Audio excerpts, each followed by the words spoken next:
Seminggu setelah masuknya Diodatus Ari Sanjoyo ke dalam agama Islam yang kita kenal dengan nama Deddy Corbuzier, seminggu kemudian saya menemani beliau sholat Jumat di Jakarta. Selesai sholat Jumat kita pulang untuk ada acara syuting. Sebelum syuting ada satu pertanyaan yang menurut saya luar biasa bagi orang yang baru masuk Islam. Begitu ketemu, apa yang dia tanyakan? Gus, tolong saya dikasih cara bagaimana supaya saya bisa menjaga iman saya. Saya waktu itu mikirnya begini, di mana-mana saya ketemu orang Islam, kapanpun dimanapun belum pernah ada yang bertanya ini.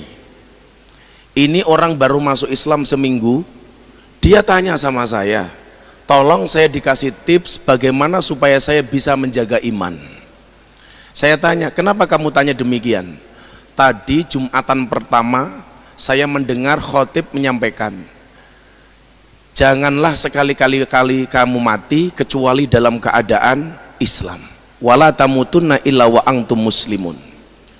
Waktu itu saya jawab, Bapak Ibu, Mas, memang benar saya yang menuntun kamu masuk Islam, saya yang mensyahadatkan kamu, saya yang menjadi wasilah kamu jalan hidayahmu.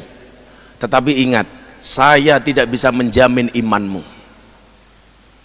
Waktu itu saya bilang sama dia, Mas, setan itu tidak mencuri rumahmu, setan itu tidak mencuri hartamu, setan itu tidak mencuri sertifikat tanahmu, tetapi setan senantiasa mengintai imanmu dan berusaha mencurinya darimu.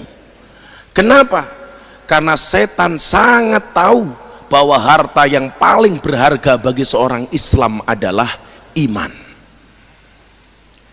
Maka coba kita lihat Rasulullah Muhammad SAW itu jelas orang yang maksum, artinya yang jelas baginya surga, mustahil Muhammad masuk neraka, yang jelas tidak pernah berbuat dosa. Tetapi Muhammad setiap saat tidak pernah berhenti meminta hidayah kepada Allah. Ihdinas siratal mustaqim. Kenapa? Karena beliau mengajarkan kepada kita, nggak ada yang bisa menjamin imanmu. Kamu sudah umroh 20 kali, sudah haji 20 kali, setiap Jumatan pasti datang. Siapa yang bisa menjamin orang yang hidup dalam keadaan Islam mati dalam keadaan Islam? Nggak ada yang bisa menjamin. Maka kemudian saya teringat dengan sabda Rasulullah Muhammad SAW, wa inna ahadakum ya'maluna bi'amali ahlil jannah, dan akan ada di antara kalian yang telah melakukan amalan-amalan penduduk surga, hatta yakun bainahu wa bainaha illa dhira'un, sehingga jarak dia dengan surga tinggal 1 dhira' saja. Nikmatnya surga sudah dipandang oleh matanya, harumnya surga sudah dicium oleh hidungnya.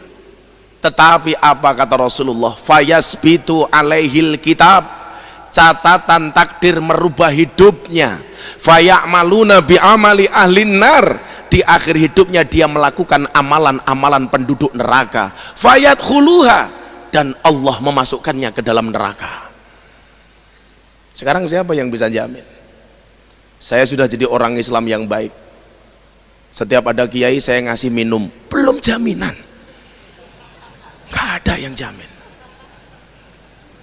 Coba kita lihat dalam sejarah, bagaimana kemudian Allah mencabut keimanan seseorang di detik-detik terakhir dalam hidupnya. Kita mengenal ulama besar zaman Nabi Musa, namanya siapa? Bal'am bin Bahura. Ini ulama yang menurut sejarah dikatakan apa? Hampir semua doanya diijabah oleh Allah. Kata orang Jawa apa Pak? Idu geni, saomong-omongnya mandi. Musim panas dia minta, ya Allah saya minta hujan, dikasih. hujan lebat, ya Allah tolong berhenti hujannya, berhenti. Tapi Anda tahu, karena kesombongan Bal'am bin Bahura, akhirnya mati dalam keadaan kafir. Ulama Pak, apalagi kita santri saja nggak lulus Pak. Ini ulama matinya dalam keadaan kafir. Ini ulama besar. Cerita ini saya ceritakan kepada Mas Dedi. Ini kan orang sangat kritis Pak. Dia itu mendapatkan gelar S3 PhD filosofi doktor, sementara dia konsultasinya hanya dengan saya lulusan S1. Itu pun ijazahnya nggak diambil karena saya malu, kuliah 4 tahun gelarnya hanya SAG Pak, sarjana agak gimana gitu Pak, malu saya. Pertanyaannya ngeri, ini anak cerdas, saking cerdasnya Dedi, rambut pun nggak berani tumbuh di kepalanya. Yang kurang ajar itu Prof, Jumatan saya pakai kopiah, dia nggak pakai kopiah. Ditanya sama wartawan, kok Mas Dedi nggak pakai kopiah katanya. Dedi jawab, emangnya wajib? Ya enggak sih, tapi kan fungsi kopiah supaya nyegat rambut nggak kena jidat katanya. Kan kurang ajar, nggak punya rambut kok nyegat rambut, itu kan nggak nalar gitu. Bal'am bin Bahura mati dalam keadaan kafir karena kesombongannya. Ada contoh lain? Banyak. Di zaman Rasulullah ada seorang sahabat namanya siapa? Ubaidillah Al-Jahsi. Ubaidillah Al-Jahsi ini menemani Rasulullah kemana-mana. Dan Anda tahu, seorang sahabat sekelas Ubaidillah Al-Jahsi mati dalam keadaan kafir. Kenapa? Karena kegemerannya minum khamr. Na'udzubillah min dalik. Kafir. Di zaman Khalifah Abu Bakar ada lagi. Siapa? Rojal Unfuwah, seorang delegasi sunnah yang ketika saat itu muncul nabi palsu, namanya siapa? Musailamah Al-Kadzab. Rojal Unfuwah ini diutus oleh Abu Bakar, sana kamu ingatkan Musailamah jangan ngaku-ngaku nabi, jangan ngaku-ngaku nabi. Dia mengingatkan Musailamah Al-Kadzab. Anda tahu Rojal Unfuwah mati dalam keadaan kafir. Siapa yang bisa menjamin? Bahkan seseorang muadzin, saya nggak lihat muadzinnya loh ya, yang diceritakan oleh Imam Al-Qurtubi di dalam kitabnya, 5 waktu dalam sehari dia mengumandangkan adzan. Subuh adzan, duhur, asar, maghrib, isya dia adzan 5 waktu sehari. Satu saat ketika dia mengumandangkan adzan di atas menara, karena orang dulu kan adzannya di atas menara, begitu dia mengumandangkan adzan di atas menara, mohon maaf, di bawah di jalan ada cewek cantik liwat, Allahu Akbar, Allahu Akbar, matanya melirik ke bawah, langsung batin, wow. Akhirnya apa yang terjadi? Selesai adzan dikejar Pak, Mbak aku senang sama kamu, I love you full. Jawaban perempuan ini apa? Mohon maaf Mas, kita tidak bisa menikah karena kita beda keyakinan. Sama kayak kemarin saya bilang sama Via Valen, sorry Via, kita beda keyakinan, aku yakin mau, kamu yakin gak mau, nggak bilang. Kamu Islam, saya Kristen, kita tidak bisa menikah Mas. Apa kata muadzin ini? Apa syaratnya supaya saya bisa menikahi engkau? Dijawab sama perempuan ini, gampang Mas, tinggalkan agamamu, masuklah ke dalam agamaku. Karena cinta sudah melekat, mata sudah terpikat, hati sudah melekat, tai kucing rasa coklat. Pernah makan ya Pak ya? Gitu. Dia mengatakan apa? Saya keluar dari Islam demi menikah dengan engkau. Dan Anda tahu apa yang terjadi? Malam pertama sebelum kumpul pertama kali kepleset, mati Pak. Coba, kehilangan Islam dan kehilangan yang lain-lainnya, kehilangan wanita yang diimpikannya. Ini tukang adan loh. Endi mau tukang adan nih? Belum ada jaminan loh Cak, belum ada. Apalagi berkumis tipis, belum ada jaminannya Cak. Maka kemudian apa? Hadis ini dilanjutkan sangat indah. Apa kata Rasulullah? Wa inna ahadakum ya'maluna bi amali ahli nar, dan akan ada di antara kalian yang telah melakukan amalan-amalan penduduk neraka. hatta yakun bainahu wa bainaha illa dhira'un, sehingga jarak dia dengan neraka itu tinggal 1 hasta saja. Panasnya api neraka sudah menyentuh kulitnya, kejamnya siksa neraka sudah dipandang oleh matanya. Tetapi apa? Fayasbitu alaihil kitab, catatan takdir merubah hidupnya. Faya'maluna bi amali ahlil jannah, di akhir hidupnya dia melakukan amalan-amalan penduduk surga. Fayadkhuluha, dan Allah memasukkannya ke dalam surga. Ya Allah, ini kebalikan dengan yang pertama tadi. Yang pertama tadi awalnya penduduk neraka, penduduk surga akhirnya masuk neraka. Ini awalnya seolah-olah dia penduduk neraka, tapi pada akhirnya Allah memasukkannya ke dalam surga. Adakah contoh? Ada. Husairim bin Abdil Azhar. Ini orang non-Islam, tapi cinta dengan Rasulullah. Ketika Rasulullah mau berangkat perang, dia datang. Rasulullah, I love you full. Apa yang harus saya lakukan? Ya sudah, kalau kamu cinta sama saya, kamu masuk Islam. Dituntun syahadat oleh Rasulullah. Asyhadu an la ilaha illallah wa asyhadu anna Muhammadar Rasulullah. Selesai masuk Islam, dia bertanya kepada Rasulullah, Rasul, apakah saya harus sholat? Tidak. Kenapa? Rung wayahe, karena belum masuk waktu sholat. Maka saya bilang sama Dedi, kamu harus jadi orang yang Islam yang baik, tapi ingat, Jumatan cukup sekali hari Jumat, jangan di hari lain. Nanti saking rajinnya tiap hari Jumatan kan celaka Pak gitu. Akhirnya apa? Ini Rasulullah mau kemana? Saya mau perang bersama para mujahid, bersama para sahabat. Mau nggak kamu Husairin membersamai kami untuk perang? Dijawab sama Husairin, saya ikut perang Rasulullah. Di tengah peperangan, subhanallah, Husairin bin Abdil Azhar menemui ajalnya. Di tengah-tengah peperangan dia menemukan syahidnya, mati Pak.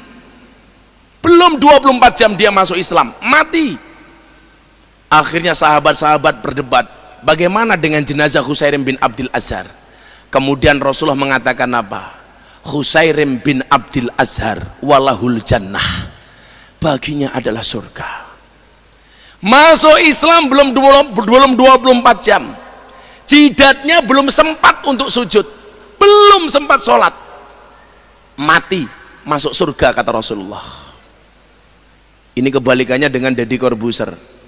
Masuk Islam belum 24 jam sudah dibully habis-habisan. Kenapa? Gara-gara sholat sedekapnya salah Pak. Saya itu ngajari Mas Dedi sholat itu cuma 3 menit. Ketika mau sowan Kiai Ma'ruf Amin, karena memang saya menjanjikan kepada dia, kalau kamu sudah masuk Islam akan saya temukan dengan 3 orang.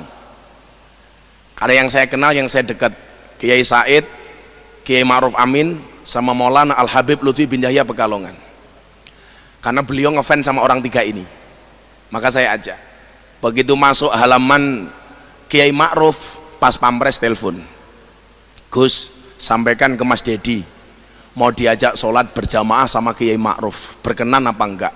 Saya bilang sama Dedi, bro, diajak sholat sama Kiai Ma'ruf, sholat maghrib. Langsung Pak, kepalanya kemeringet Pak. Loh, kan saya belum diajari sholat katanya, baru masuk jam 1, jam setengah 6 itu posisinya. Akhirnya di dalam mobil saya praktek sholat 3 menit Prof, di depan dia. Saya di dalam mobil itu jengkang-jengking, difoto sama wartawan. Saya jengking di depannya Dedi. Mereka bilang, ini Miftah sama Dedi lagi ngapain katanya itu. Insya Allah. Akhirnya turun dari mobil, tinggal praktek wudhu. Saya masuk ke kamar mandi, saya praktek di hadapan dia. Dia contoh. Karena waktunya sangat mepet, waktu itu dia sholat tangannya begini Pak. Dibully habis di media sosial. Maka saya bilang sama dia, maha benar netizen dengan segala cangkemannya. Dah. Akhirnya dia galau, kok gitu-gitu amat ya Gus jadi orang Islam katanya. Santai bro, ini belum seberapa, besok gimana? Insya Allah lebih parah buliannya, saya bilang begitu.